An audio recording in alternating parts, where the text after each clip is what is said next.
Fajar di Tanjung Tirta selalu diawali dengan bau amis yang dirindukan dan suara mesin kapal yang membelah sunyi.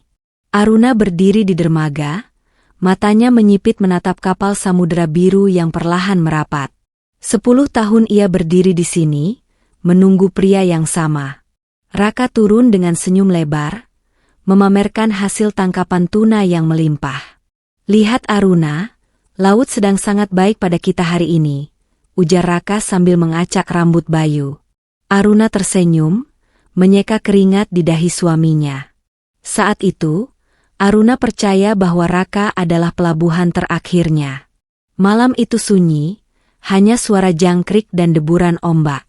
Saat Aruna merogoh saku jaket pelindung Raka untuk mencucinya, jarinya menyentuh benda keras dan dingin. Sebuah kalung mutiara berwarna merah muda yang berkilau di bawah lampu minyak. Ini bukan untukku. Ulang tahunku masih jauh, dan Raka tak pernah suka warna pink. Pikiran Aruna melayang pada Maya, janda pemilik kedai kopi yang baru sebulan ini, menghiasi bibir dermaga dengan tawa manisnya. Hari-hari berikutnya, Raka berubah. Meja makan yang biasanya penuh cerita kini, hanya diisi suara denting sendok yang canggung. Raka lebih sering menatap ponselnya daripada menatap mata istrinya. Mesin kapal perlu diservis di darat, Aruna. Aku mungkin akan pulang larut beberapa hari ini, ketus Raka tanpa menoleh. Aruna hanya mengangguk, namun ia tahu, mesin kapal itu baru saja diganti bulan lalu. Dengan hati yang berat, Aruna berjalan ke dermaga saat senja. Di balik tumpukan jaring tua, ia melihat suaminya. Raka tidak sedang memegang kunci Inggris, ia sedang memegang tangan Maya di belakang kedai. Raka menyerahkan sebuah bungkusan hitam besar. Maya menerimanya dengan senyum penuh kemenangan, lalu mengecup pipi Raka. Aruna merasakan dadanya seperti dihantam gelombang pasang yang sangat dingin. Aruna tahu ia butuh sekutu. Siti, pelayan di kedai Maya, adalah gadis jujur yang sering terlihat tertekan. Di bawah pohon kelapa yang gelap, Aruna menemuinya. Siti, katakan sejujurnya padaku. Siti menunduk, gemetar. Pak Raka, dia sering membawa map coklat. Bu, saya tidak sengaja melihat, itu surat-surat tanah. Mereka bicara soal pindah ke kota besar. Aruna memejamkan mata, kenyataan itu lebih pahit dari empedu ikan. Aruna mengenakan pakaian lusuhnya yang paling tua dan caping lebar. Ia mengikuti Raka dan Maya naik angkutan umum, menuju kota kabupaten yang berjarak 2 jam. Di depan sebuah kantor notaris yang megah, Aruna bersembunyi di balik tiang telepon. Ia melihat Raka merangkul pinggang Maya dengan protektif.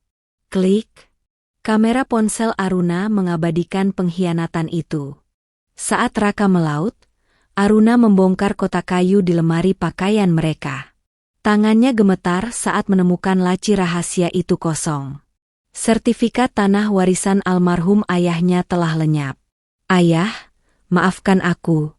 Aku membiarkan serigala masuk ke dalam rumah yang kau bangun dengan keringat dan darah. Air mata Aruna jatuh ke dasar kotak yang kosong itu. Sore itu, Maya datang ke rumah Aruna dengan alasan ingin memesan ikan asin.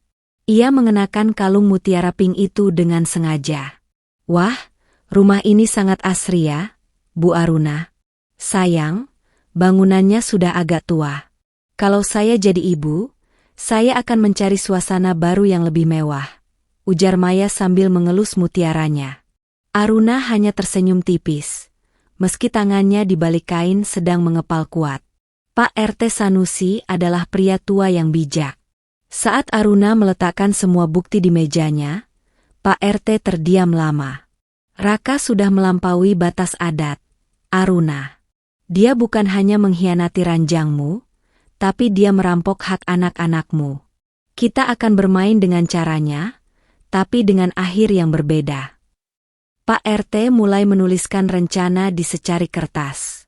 Hari festival adalah hari tersibuk di Tanjung Tirta. Aruna tampil sebagai istri yang ceria, membagikan minuman kepada para juri. Mas Raka, Aku akan membantu di panggung utama sampai malam. Jangan khawatirkan anak-anak. Mereka bersama ibuku, bisik Aruna mesra di telinga Raka.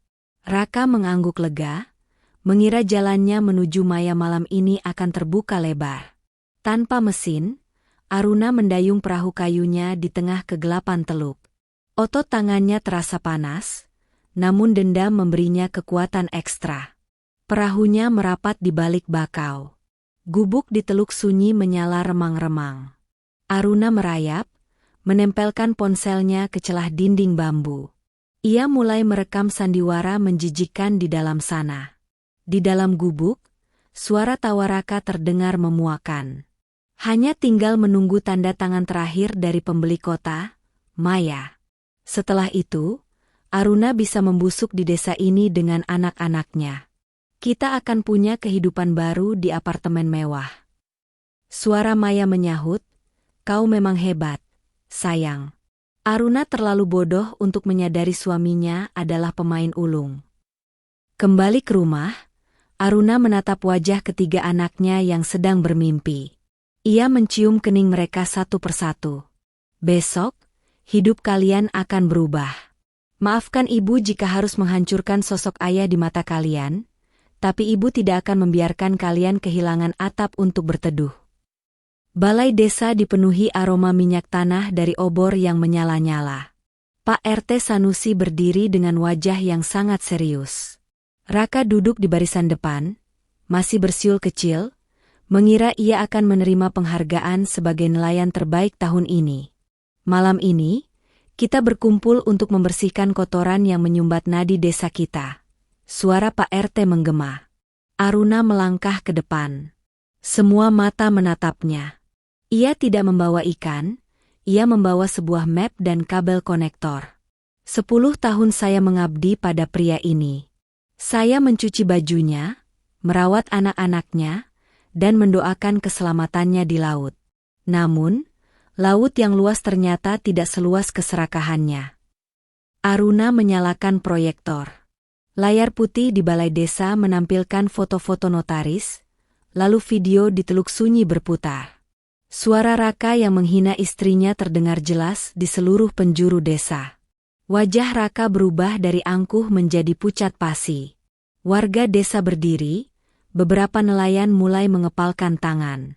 Maya mencoba menyelinap keluar, namun para istri nelayan telah memblokade pintu balai desa. Pak RT memukul meja dengan keras. Putusan dijatuhkan.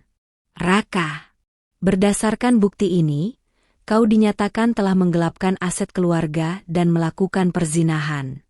Secara adat, kau kehilangan hakmu atas kapal Samudera Biru dan rumah ini. Semua harus dikembalikan kepada Aruna. Jika tidak, polisi sudah menunggu di ujung jalan untuk kasus pemalsuan dokumen. Raka terduduk, hancur. Sesuai tradisi lama untuk pembersihan desa, Raka dan Maya harus berjalan menuju perbatasan tanpa alas kaki. Warga desa melemparkan garam dan air laut ke arah mereka sebagai simbol membuang sial. Maya menangis histeris karena sepatunya rusak. Sementara Raka hanya bisa menunduk saat berjalan melewati Aruna.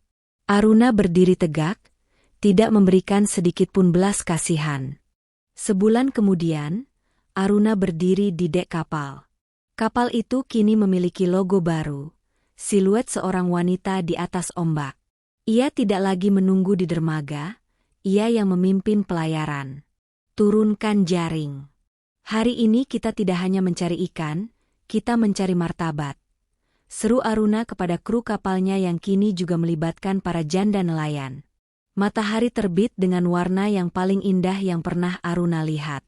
Ia berdiri di pantai bersama Bayu dan adik-adiknya. Aruna mengambil kalung mutiara pink yang sempat ia sita dari tas Maya saat pengusiran.